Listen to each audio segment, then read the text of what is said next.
In this video, we'll walk you through the steps to replace a fabric panel on a roller shade. Follow along to ensure a smooth and damage-free process.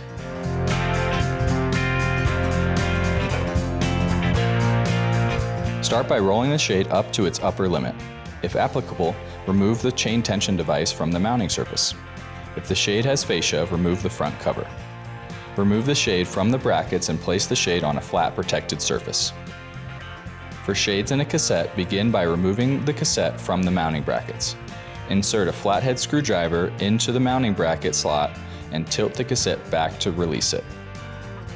Using a small Phillips head screwdriver, remove the screw on the top of the operator side end cap from the cassette.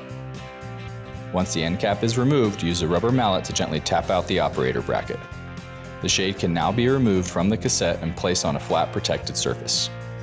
Carefully unroll the fabric to the end of the panel.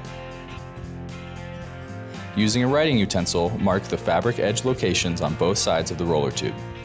Remove the existing panel from the tube, keeping the adhesive in place. Align the new fabric panel using the marks you've made and the existing adhesive as a guide. Begin attaching the fabric to the roller tube by securing the outer edges and the center first. Inserol does not recommend attaching the fabric from one end straight across, as this can cause telescoping.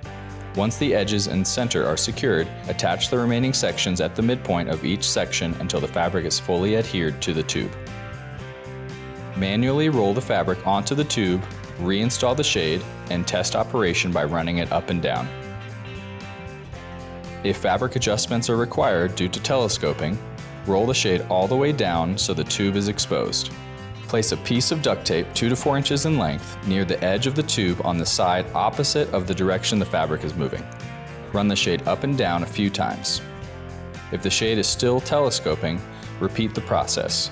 The correct amount of tape can only be determined by trial and error. And that's it. Thanks for watching. For more videos, visit Inserol.com.